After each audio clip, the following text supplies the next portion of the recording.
Olá, seja muito bem-vindo a esse primeiro episódio do podcast Clube Casa, em parceria com a NeuroArc Academy, Academia Brasileira de Neurociência e Arquitetura. Eu sou Gabi Sartori, sua host neste primeiro episódio, e eu fundei a Academia Brasileira de Neurociência e Arquitetura junto com a arquiteta Priscila Benck, ela que no momento não pode estar conosco nesse primeiro episódio, porque ela está lá em Porto Alegre, eu estou aqui em São Paulo, então em alguns momentos você e eu que vou estar aqui com você, em outros será a Priscila. E para esse primeiro episódio, o nosso tema é sobre o novo ambiente corporativo. E eu tenho hoje aqui como convidada a Amanda Siqueira, ela que é arquiteta, mãe do Giovanni, casada com o Fábio, e está aqui hoje comigo para debater um pouquinho sobre essas mudanças que têm acontecido no ambiente corporativo. Amanda, seja muito bem-vinda, obrigada por ter topado estar aqui com a gente nesse primeiro episódio e bora falar sobre o ambiente corporativo, né? Oi, Gabi, obrigada a vocês, me sinto honrada de estar aqui participando e falando de um tema tão legal e tão importante, né, e que eu tenho muito a contribuir. Obrigada pelo convite. Imagina, a gente que agradece. Amanda, pra gente começar já, você acha que de fato o ambiente corporativo tá de cara nova? Com certeza. Se a gente pegar a evolução aí dos últimos 20 anos, a gente consegue perceber que os escritórios, eles evoluíram muito. E eu acho que essa evolução não é só pelo escritório em si, pelo ambiente, mas também pela forma da gente trabalhar. A forma como que a gente trabalha ao longo desses 20 anos mudou, e o escritório ele foi se adaptando a essas novas formas. Eu acho que o mais importante também em relação a toda essa mudança é o capital humano. Então, em algum momento, eu chuto aqui que em 2015 a gente começou a ver que o escritório ele era parte daquela pessoa que estava ali trabalhando, que estava desempenhando o seu papel.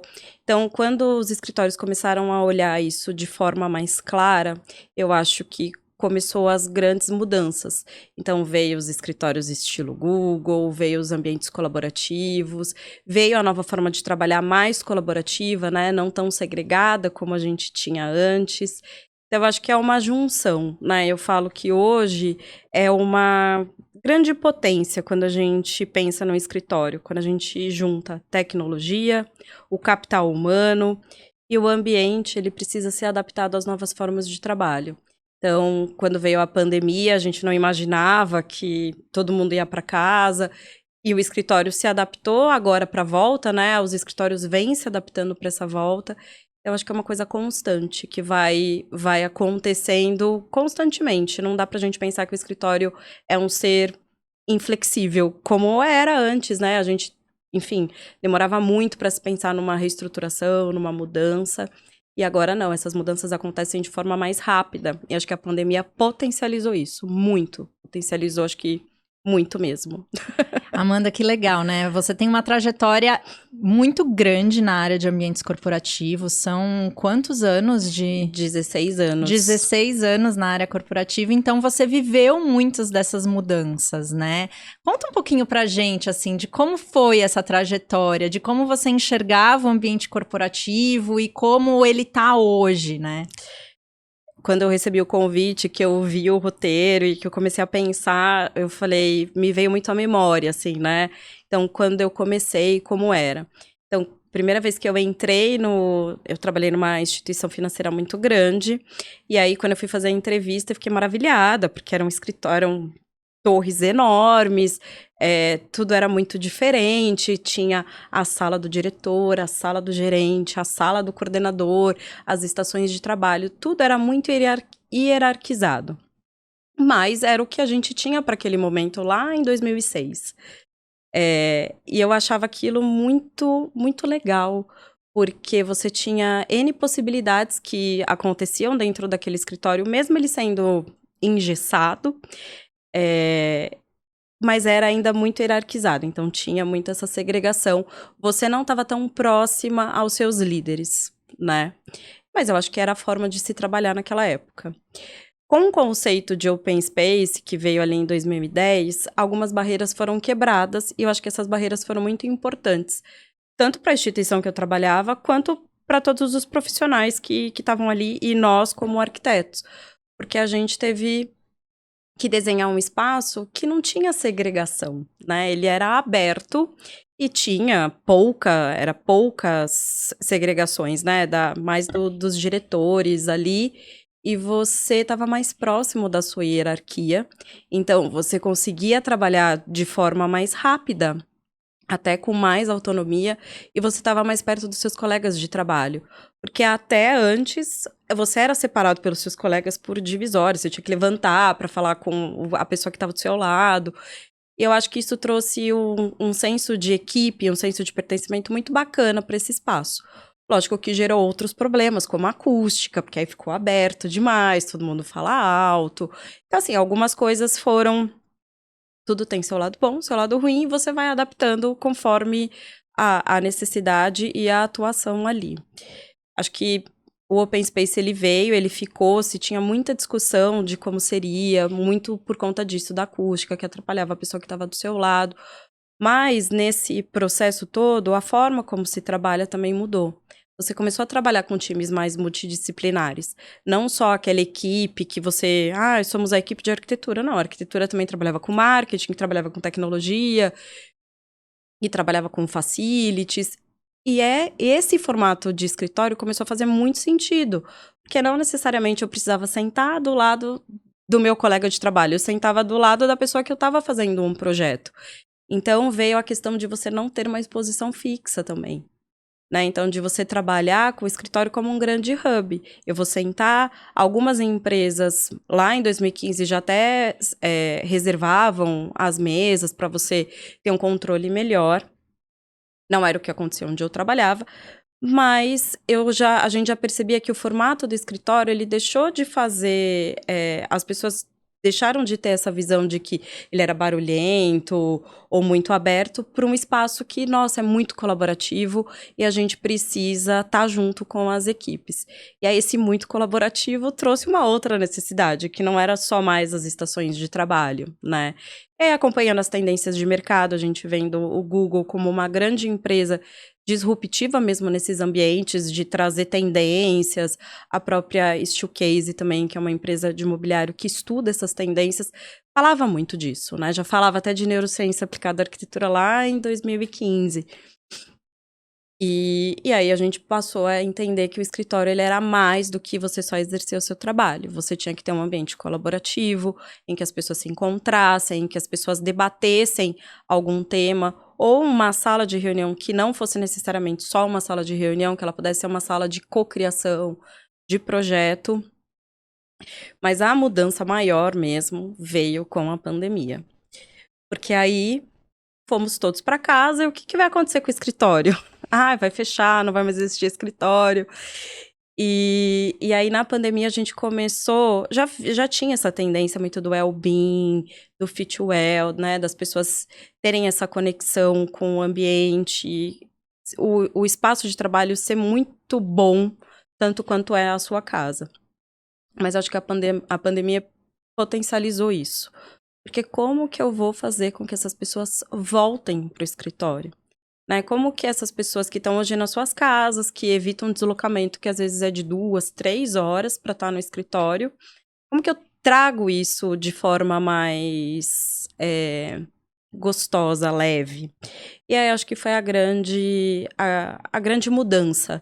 Né? Então, você criar um escritório que ele tenha cara de casa, né? Mas que ele ainda tenha a personalidade do escritório, então que ele tenha as funções que um escritório precisa ter, né? As suas estações de trabalho, as salas de reuniões, mas não precisa necessariamente ser uma sala com 6 cadeiras, né? Pode ser uma sala de estar, né? Pode ser um ambiente que você reúna as pessoas, mas não necessariamente sisudo, né? Que você transforme aquela reunião leve. Eu acho que você ter espaços que tragam tranquilidade também, porque às vezes na casa do colaborador ele não tem a condição de trabalhar, porque ele mora com um monte de gente, a casa é pequena. Ou tem uma obra em cima, e daí ele não consegue fazer a reunião, né? Quem não passou por isso na pandemia? Então, o ambiente, ele acaba tendo, os escritórios, ele acaba tendo muitas funções. Acho que muitas utilidades e muitas funções.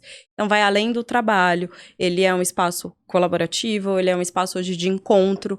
Então, você combina com as pessoas de ir naquele dia. Então, vamos fazer um café mais aconchegante. Faz parte, né? A gente perdeu aquelas conversas espontâneas que a gente tinha quando ia tomar um café, né?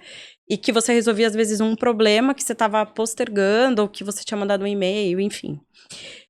Então, eu acho que a pandemia, ela trouxe muito isso. E ela trouxe também, acho que uma cobrança dos próprios colaboradores, né? De olhar para o escritório e falar, nossa, aqui hoje eu não sinto conexão nenhuma. Seja uma conexão com a natureza, seja uma cor, seja uma forma.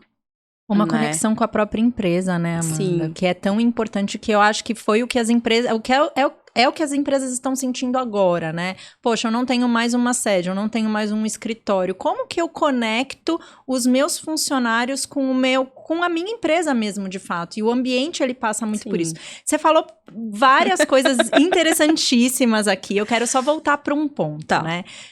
Você estava lá antes, no início da sua carreira, onde era tudo muito hierarquizado. Tinha lugares próprios para funções próprias dentro do ambiente de trabalho. E isso foi se modificando através do Open Space. E o Open Space fez com que as pessoas se comportassem nesse ambiente de forma diferente. Então, o ambiente trabalhando para uma mudança de comportamento. Minha pergunta Tostines para você. Você acha que as empresas estão mudando o ambiente e acompanha essas mudanças, né? Ou o ambiente muda para que as empresas depois mudem também? Eu acho que é um misto. Você tem empresas que são muito disruptivas, que acompanham tendência, que acompanham o comportamento, né? Que eu acho que antes de você propor mudar o seu escritório, você tem que entender qual é o perfil do seu funcionário.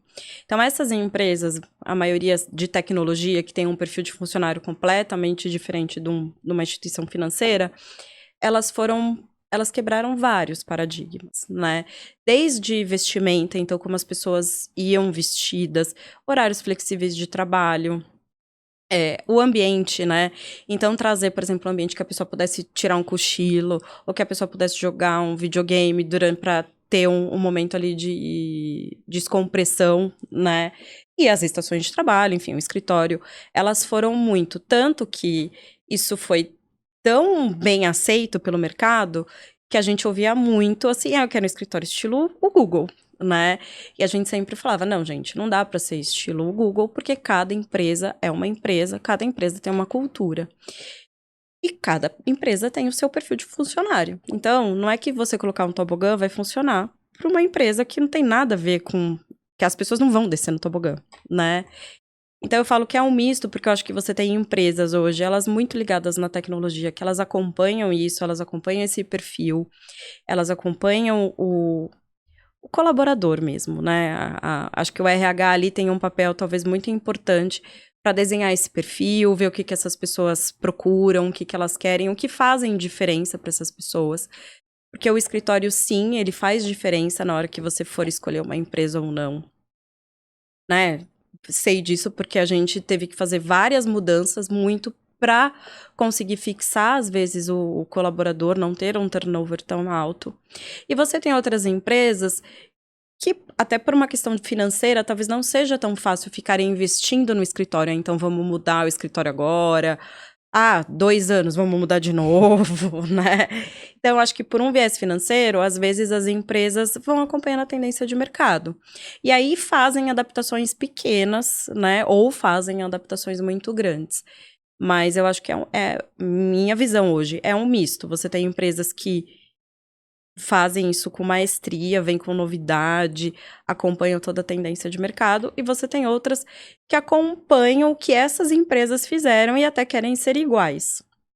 E tem outras que nem querem investir no ambiente de trabalho. Porque aqui a gente ainda tem muito esse perfil de empresa que acha que o ambiente tá ok, que não precisa investir. Que não vai influenciar, né, no desenvolvimento do trabalho ali do seu colaborador, né? Que não tem nada, que na verdade não tem nada a ver, que as coisas não estão interligadas a esse ponto, né? E tudo bem, se Se eu tiver um turnover alto, tá bom, eu vou e contrato no mercado.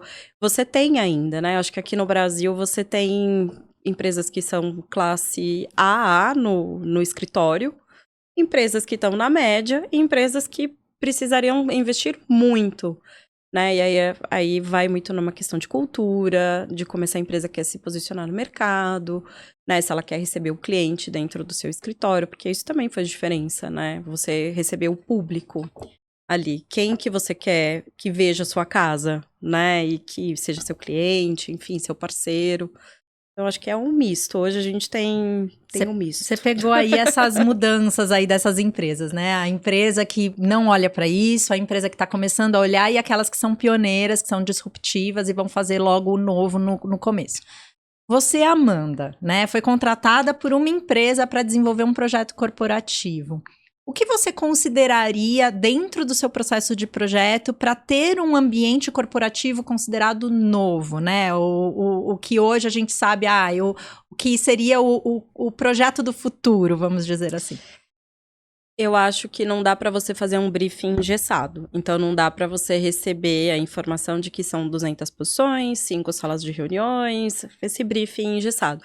Esse briefing, ele faz parte, ele precisa, né? Porque você precisa considerar ali dentro da metragem quadrada que você tem um programa. Mas mais do que isso, é você entender o que essa empresa faz, né? Então, qual que é o ramo de atividade dela. Quem são as pessoas que trabalham para ela? Né? Qual é a faixa etária? Onde moram? Feminino, masculino? Sem identificação de gênero? Né? Essa empresa dentro da cultura dela. O que ela prega dentro da cultura dela? Né? Porque eu costumo falar que o escritório hoje, para ele funcionar, eu acho que para ele ter sucesso, é um tripé muito, muito forte, que é a tecnologia. Hoje você não consegue fazer um escritório que não tenha minimamente uma videoconferência, que você não consiga interligar os seus colaboradores de forma remota. E outras coisas que vêm surgindo, como reserva de posições, enfim. A cultura da empresa, né? Então, a cultura precisa estar muito enraizada dentro daquele ambiente para que as pessoas tenham um senso de pertencimento. E o ambiente. Então, o ambiente, na verdade, ele reflete a cultura. Então, hoje, quando você recebe um novo projeto e a empresa vem, eu acho que precisa fazer essas perguntas e precisa conversar com o cara de marketing, com o pessoal da RH, com o CEO, enfim, depende de como essa empresa tem a sua hierarquia, para entender também para onde você quer ir, né? O que esse escritório é só para as pessoas virem trabalhar? Ele é um hub de encontro? Ou você vai trazer o seu cliente aqui? Então, o seu cliente precisa entender o que acontece, né? Ele vê que as pessoas vestem a camisa, o escritório veste a camisa da sua empresa. Então, eu acho que não é só as perguntas do sim e não. Eu acho que é você vivenciar também o escritório. É muito importante o arquiteto perder um dia, não digo perder porque você ganha, mas vivenciar o que acontece naquele espaço, né? Então, como que as pessoas se comportam, né? Então, elas chegam, o que elas fazem, né? Então, é muito legal porque a gente vivenciou agora um escritório que era bem, assim, não tinha nada de novo. E a gente via que as pessoas chegavam, a primeira coisa que elas faziam era ir na copa tomar o café, e a copa era pequenininha. E aí a gente propôs a fazer uma copa maior, enfim, mas não, acho que não tem muita... Não, tem, a gente vivenciou isso. As pessoas chegam, elas tomam um café, elas aterrissam para ir poder começar, porque demorou 2 horas para chegar, né? Ou pegou um trânsito e chegou com a cabeça assim, que precisa, antes de começar, precisa parar. Então, eu acho que vivenciar o espaço também é muito importante para você até ter base e defender aquilo que você está colocando no projeto. É muito legal porque você tem essas duas vivências, né? Você já esteve do lado da empresa contratante e agora você está no lado do arquiteto que é contratado. Então, eu acho que isso também tem uma questão que a gente precisa mudar um pouco, né? O arquiteto, às vezes, ele sente que ele não tem muito acesso à empresa ou que a empresa não vai passar para ele todas as informações que ele precisa. Você acha que isso também é uma mudança de paradigma, assim, da empresa entender que o arquiteto é de fato um parceiro dela nessa caminhada? Eu acredito que sim. E acho que precisa mostrar que a gente é multidisciplinar também, né? Então que a gente precisa desses outros dados para fazer um bom projeto. Que não é só o desenho da planta. O desenho da planta, ele é um resultado de todas essas análises de dados que a gente fez, né? Então, eu lembro até numa situação que a gente vinha discutindo assim, mas por que tem esse monte de mobiliário diferente? Né? Então, porque dentro de uma sala a gente colocou 3 tipos de poltronas, porque nós somos diferentes. Então, a poltrona que serve para mim, não necessariamente a poltrona que vai servir para você e vice-versa. E aí eu lembro que todo mundo parou e falou assim, nossa, é verdade, né?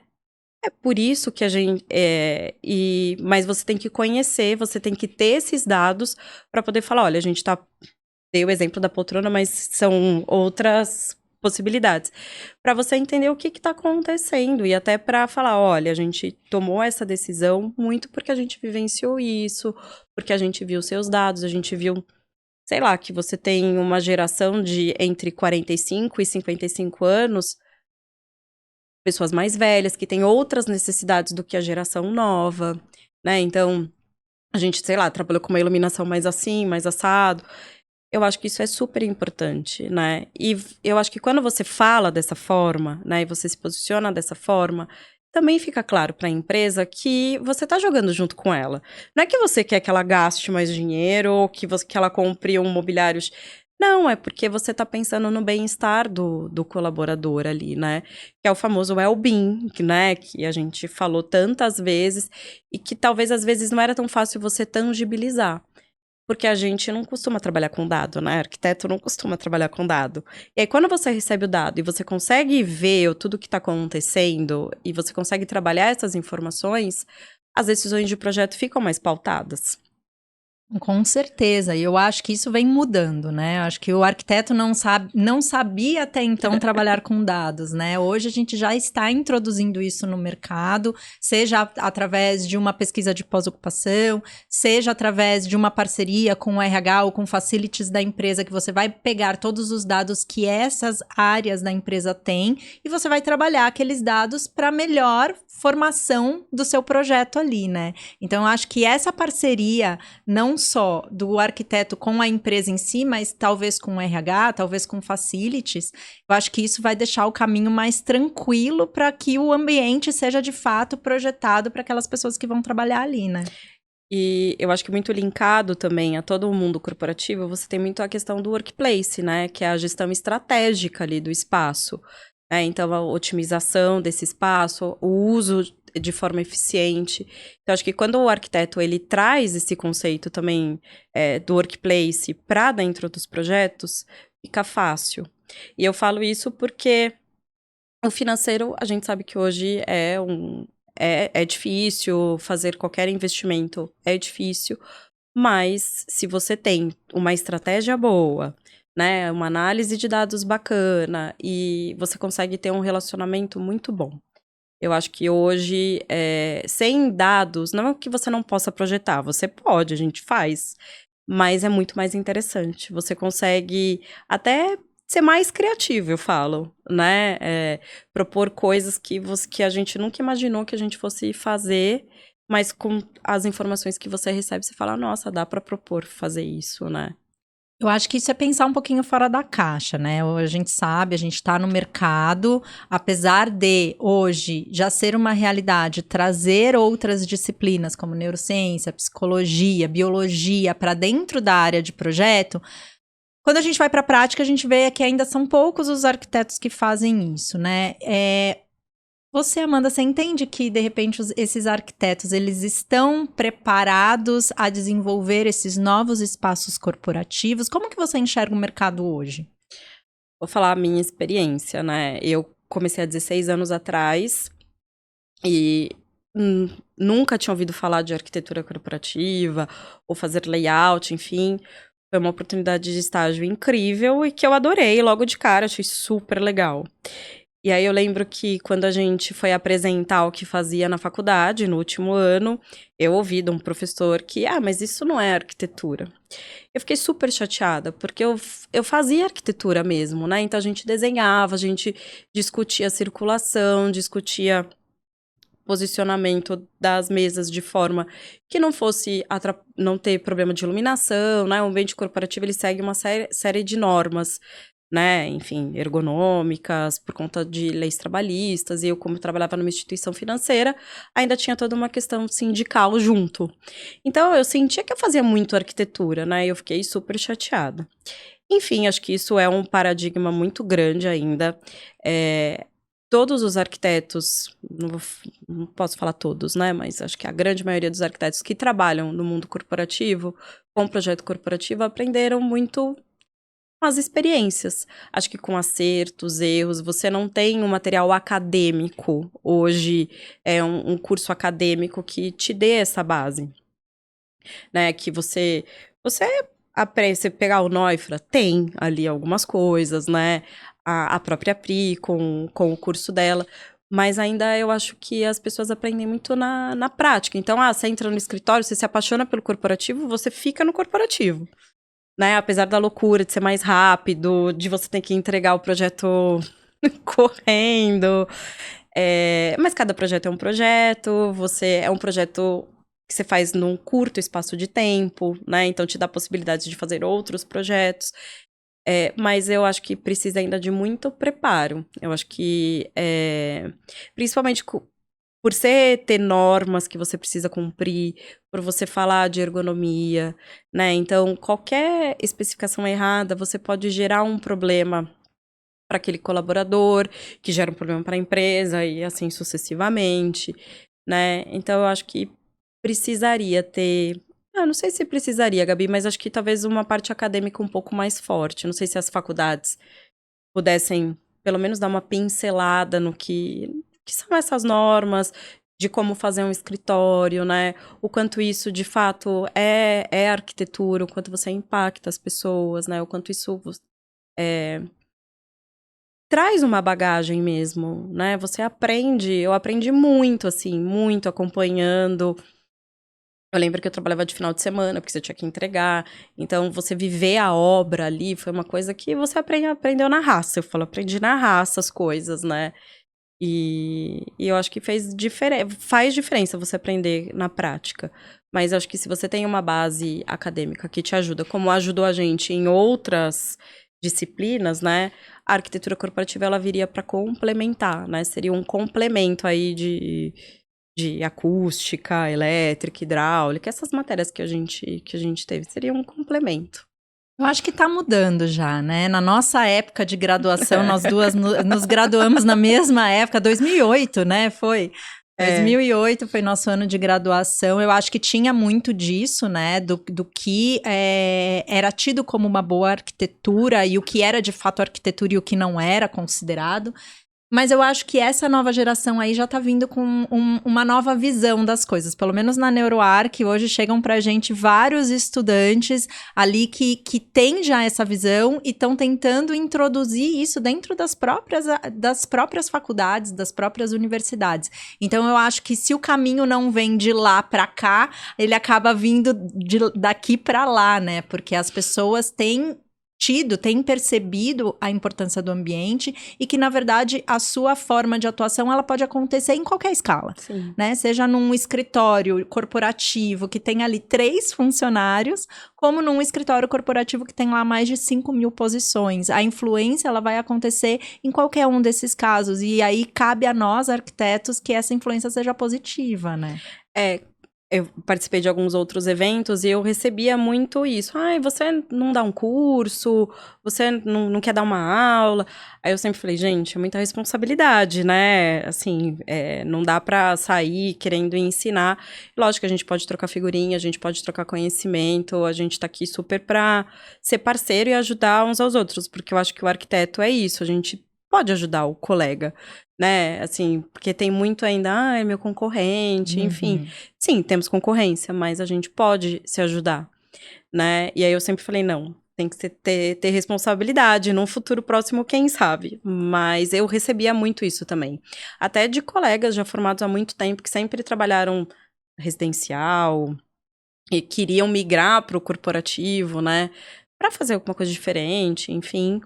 Mas eu sempre falei, gente, é com responsabilidade. Mas eu acho que o mercado é um pouco do que você falou, Gabi. Acho que o mercado vem pedindo, né, que tenha essa mudança, né, dentro das universidades ou até numa pós-graduação, enfim, que tenha esse novo olhar novo mesmo olhar. para a arquitetura, né? Que entenda a arquitetura como algo integrado ao ser humano e não completamente desconexo, né? Ah, não, é só um ambiente para eu me abrigar. Tá, mas esse abrigo, ele é um reflexo de quem eu sou. O meu comportamento vai estar pautado no ambiente em que eu vou interagir, né? Então, acho que isso realmente é uma mudança de chave na forma que o arquiteto pode projetar. E aí, até pegando um pouquinho esse gancho, Amanda, para a gente finalizar esse bate-papo super incrível aqui sobre os novos ambientes corporativos, eu queria que você contasse um pouquinho, né? Você que já está aí na área há 16 anos, trabalhou, então, em grandes corporações e agora, hoje, atendendo essas grandes corporações. Qual é a sua visão de futuro próximo para esses ambientes corporativos e um futuro distante? Vamos pensar aqui, né, que a gente passou aí 100 anos. Meu Deus, será que a gente vai olhar para os mesmos ambientes corporativos daqui a um tempo?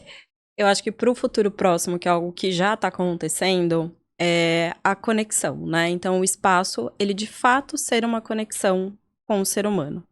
Então, eu entrar naquele espaço e entender que aquilo é muito bom. E que eu posso exercer meu trabalho, que eu posso morar, que eu posso me cuidar, né? Porque um hospital também pode passar por um processo muito mais humanizado do que é. Então, eu acho que hoje os escritórios, para mim, no futuro, eles são essa conexão. Primeiro com o ambiente, então você se conectar com aquele ambiente e entender que você é parte daquele ambiente, que você pertence àquele ambiente. Um pouco também do que a gente discutiu lá atrás, a questão da diversidade, né? Então, somos todos diversos e a diversidade precisa também estar representada nesse escritório. E a conexão também, porque com a pandemia, a gente perdeu as conexões, né? E você, depois de 2 anos trabalhando em casa, 2 anos e meio, você ter que voltar, também é algo difícil. É uma mudança, não é uma mudança que vai acontecer como aconteceu de você sair do escritório e ir para casa. Você tinha um fator ali que era um fator de risco, era um fator de saúde. Então, ou você vai para casa ou você pega Covid, sei lá, na época, né? A gente era um pouco assim. Agora não, essa mudança é gradual. E como essa mudança é gradual, o escritório ele tem o papel de conectar as pessoas. Então, talvez no futuro, daqui 2 anos, você não tenha tantas estações de trabalho. Você não tenha uma laje com 200 estações de trabalho individual.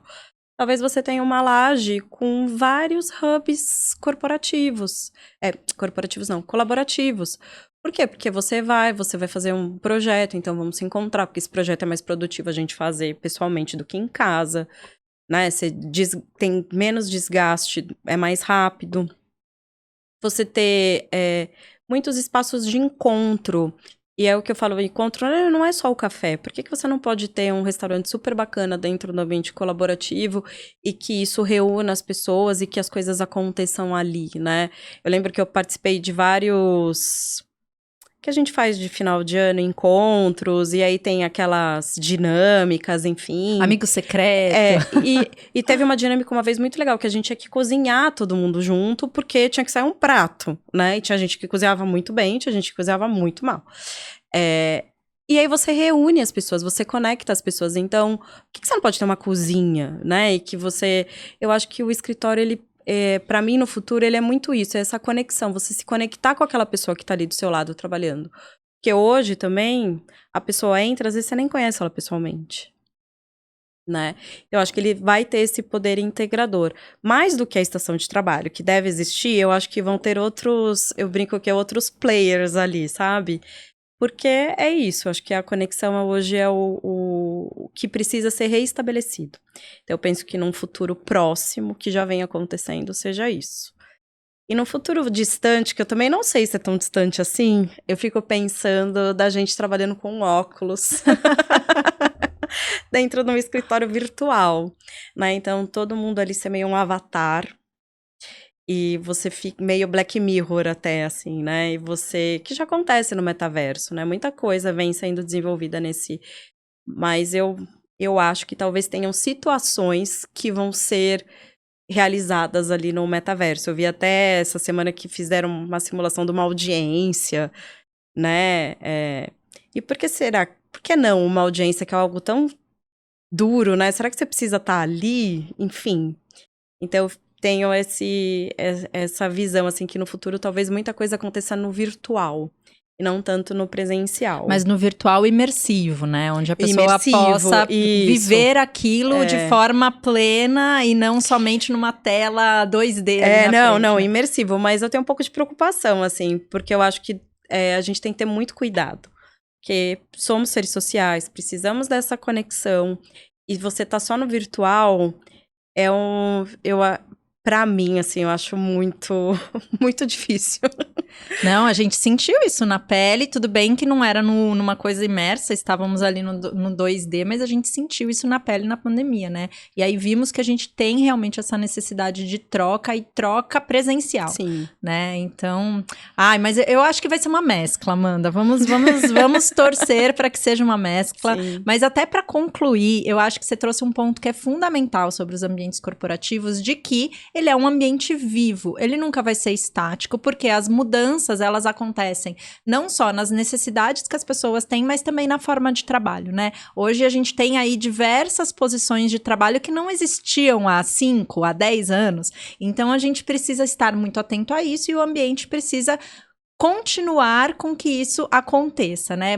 Colocar ali o seu papel de apoio para que essas atividades aconteçam. Então, eu diria assim, se a gente tivesse que concluir de tudo que você falou, o ambiente corporativo novo, para mim, ele é aquele ambiente que ele é dinâmico, ele é vivo. Você tem uma palavra também para definir ele? É isso, ele não pode ser, ele tem que ser flexível, né? As decisões que a gente toma hoje de projeto, elas precisam trazer flexibilidade. O escritório, ele não vai ser o mesmo escritório daqui 3 anos, porque é isso, a forma de trabalho vai mudar, tudo é muito rápido, tudo está sendo muito rápido, né? Então, antes você demorava 10 anos para mudar um escritório, hoje você demorou 3. Será que daqui 2 anos já não vai ser? Depois 1 ano e assim... já tem até notícias pipocando aí, né? De pessoas que foram muito para um lado e verificaram que, na verdade, estavam dando um tiro no pé. Então, a gente tem que tomar mesmo esse cuidado, né? Olhar com calma, verificar, então, quais vão ser as tendências para depois sair executando, né? O arquiteto que trabalha com o corporativo, ele também precisa pesquisar bastante, né? Então, precisa estar muito antenado no que acontece mesmo, né? Na área de negócio, como que as pessoas trabalham, quais são as metodologias de trabalho, porque isso influencia direto nas suas decisões de projeto, na forma de projetar. Então, uma dica também, né? Para quem quiser, tem que estar bem antenado aí com o mercado. Mas é flexibilidade. Essa é a palavra. Maravilhoso, Amanda. Eu quero te agradecer muito pela sua contribuição aqui no nosso podcast Clube Casa, além da neuroarquitetura. Queria, na verdade, que você contasse, assim, quem quer achar a Amanda, como que eu faço para te achar? Então, a Amanda hoje tem um escritório, é a Contato Arquitetura. O meu Instagram é @contatoarquitetura. Eu também sou arquiteta parceira num escritório que tem 29 anos de experiência, que é a MGE Engenharia. Então, é www.mgeengenharia.com.br. E me sigam nas redes, estou super à disposição para trocas de conteúdo, auxílio, trabalho, enfim. Sou apaixonada pelo tema. Obrigada, Gabi. Fiquei muito feliz de estar aqui hoje. Imagina, eu que agradeço. Então, pessoal, esse foi mais um episódio do podcast Clube Casa, além da neuroarquitetura. Eu espero vocês no próximo episódio.